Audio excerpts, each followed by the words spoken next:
अगर कभी जिंदगी आपको दोबारा पास्ट में जाकर अपने पहले प्यार को पाने का मौका दे तो आप क्या करेंगे? क्या आप उस लड़की को चुनोगे जो आपका पास्ट थी या फिर उसे चुनोगे जो अभी अभी आपकी जिंदगी में आई है? क्या टीम इस पावर का इस्तेमाल करके पूरा कर पाएगा अपना अधूरा प्यार या फिर उसकी जिंदगी में आने वाला है एक नया बवाल? देखने के लिए चलिए मूवी स्टार्ट करते हैं। कहानी की शुरुआत में हम इस मूवी के मेन लीड टीम को देखते हैं जो समुद्र किनारे एक घर में अपनी माँ मैरी, पिता जेम्स, उनके अंकल डिस्मंड जो हमेशा खामोश रहते हैं और एक छोटी बहन किटकैट के साथ रहता है। टिम अब पूरे 21 साल का हो चुका था, इसीलिए आज जेम्स उसे अपनी फैमिली का एक सीक्रेट बताने वाला था। वो बोलता है कि उनकी फैमिली के मर्दों के पास एक खास पावर है जिसके थ्रू वो लोग टाइम ट्रैवल कर सकते हैं। टिम ये सुनकर हंसने लगा था क्योंकि उसे ये सब अभी मजाक लग रहा था। जेम्स उसे कहता है कि अगर तुम आजमाना चाहते हो तो तुम किसी अंधेरी जगह जाकर अपनी मुट्ठी बंद कर लेना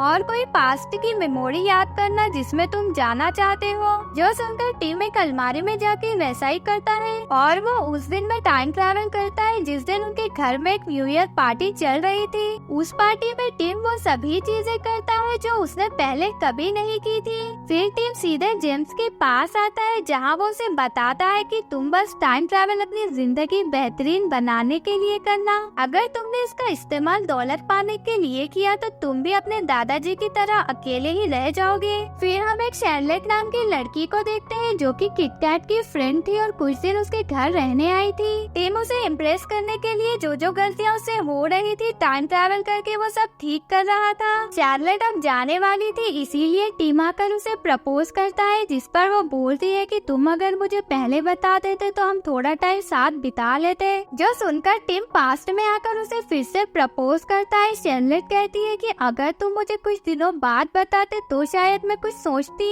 टिम समझ जाता है कि टाइम ट्रैवल करके वो किसी का प्यार नहीं पा सकता और वो शार्लेट को कभी पसंद नहीं आने वाला, इसीलिए वो उसे जाने देता है। वो फिर लॉयर की पढ़ाई करने लंदन आता है। यहाँ वो हैरी के घर में रहने वाला था जो कि एक ड्रामा राइटर है। काम करने के लिए वो ऑफिस आता है। यहाँ उसकी मुलाकात रॉय से होती है। यहाँ टिम के आगे पीछे बहुत सारी लड़कियाँ थी लेकिन उसकी किस्मत में तो भाई अपने कलीग का ही साथ लिखा था। वो अपने फ्रेंड जॉय के साथ एक प्लेस पे आता है जहाँ ब्लाइंड डेटिंग गेम चल रहा था। उसी दौरान अंधेरे में टीम एक लड़की के साथ फ्लर्ट करता है। बाहर आकर वो उसी लड़की मैरी से मिलता है जो उसे बहुत पसंद आई थी। वो उसका नंबर ले लेता है। खुशी खुशी टीम घर आता है जहाँ हैरी बहुत अपसेट था। पूछने पर बोलता है कि आज उसका प्ले था लेकिन एक एक्टर अपनी लाइन भूल गया था, इसीलिए सारा प्ले खराब हो गया। टीम टाइम ट्रैवल करके उस एक्टर के पास जाकर अपनी लाइन्स अच्छे से याद करने को बोलता है। यहाँ उसका पोपट हो गया था क्योंकि जो लाइंस भूल गया था वो तो कोई और एक्टर था।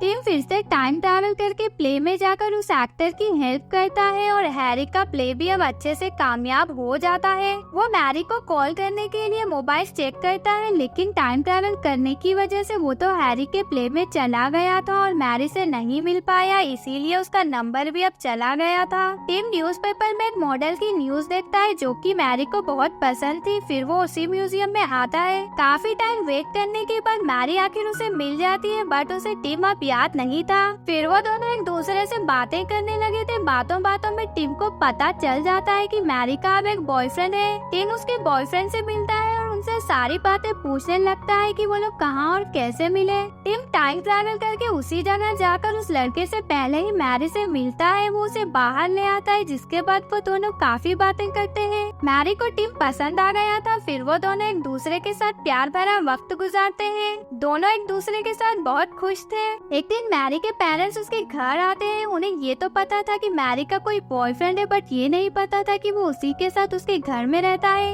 मैरी के पेरेंट्स को भी टिम पसंद आ गया था। एक दिन टिम की मुलाकात उसके पहले प्यार शार्लेट से होती है। वो उससे नहीं मिलना चाहता था, इसीलिए टाइम ट्रैवल करके वो चुपके से जाने लगता है। मगर फिर से शार्लेट उसे देख लेती है। वो उसके पास आकर बोलती है कि पहले उसे टिम के प्रपोजल को मना नहीं करना चाहिए था। शार्लेट टिम से रिलेशनशिप में आने को बोलती है। वो उसे अपने रूम में आने को कहती है लेकिन टिम उसे मना कर देता है। टिम को अब रियलाइज हो गया था कि वो मैरी से दीवानों की तरह प्यार करता है। वो भाग भागकर आता है जहाँ वो मैरी को शादी के लिए प्रपोज कर देता है। टिम मैरी को अपने पेरेंट्स से मिलाता है, वो लोग भी अपने बेटे की पसंद से खुश थे। फिर वो अपनी बहन किटकैट से मिलता है जहाँ वो उसे अपनी सारी प्रॉब्लम्स बताती है जो उसे लंदन में हुई थी। डिनर करते टाइम टिम सभी को बताता है कि मैरी प्रेग्नेंट है, जो सुनकर सभी खुश थे।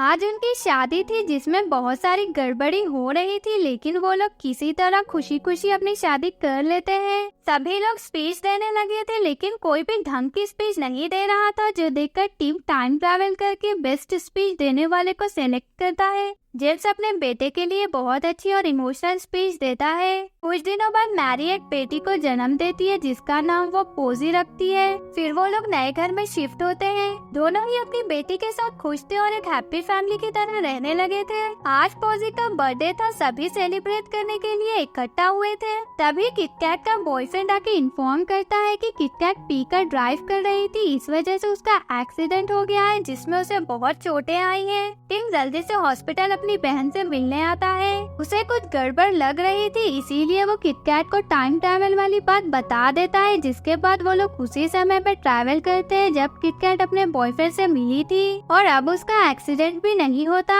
सब ठीक करने के बाद वो अपने घर आता है। जैसे ही वो अपनी बेटी को लेता है, वो देखता है कि उसकी बेटी के बजाय वहाँ तो एक बेटा था। ये बात आकर वो अपने फादर को बताता है, जिस पर वो बोलते हैं कि जब उसने टाइम ट्रैवल किया था तब उसकी बेटी ने जन्म नहीं लिया था।